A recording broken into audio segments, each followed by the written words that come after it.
नमस्कार। ये है कहानियों का अद्भुत संसार।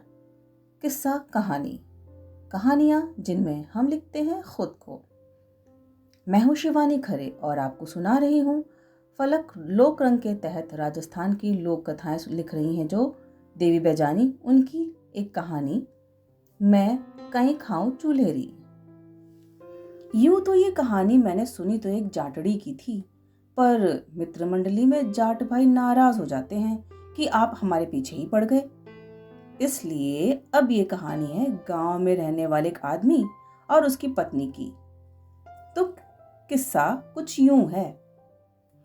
एक गांव में ढाणी फार्म हाउस पर एक आदमी अपनी पत्नी के साथ रहता था।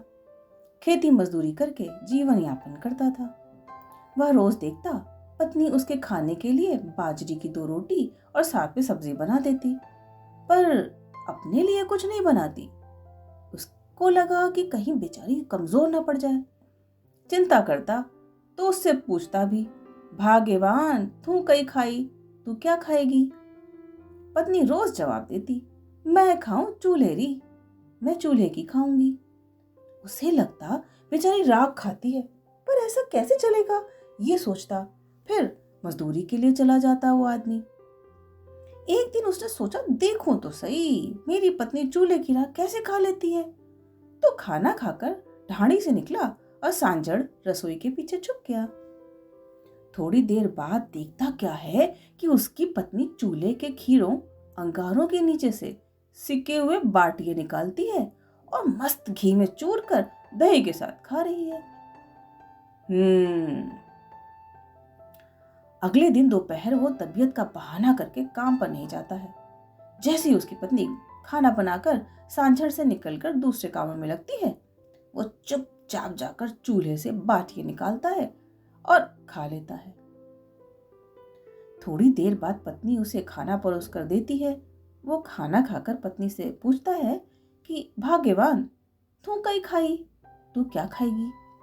पत्नी ने रोज वाला जवाब दिया, मैं खाऊं चूल्हेरी। तो वो हाथ धोता हुआ बोला कि चूल्हेरी तो मैं पहले ही खागली, आज तो थने भूखो रहनो पड़ी। उस दिन से उसकी पत्नी और वो साथ बैठकर ही खाना खाते, फिर चाहे रोटी खाएं या चूल्हेरी।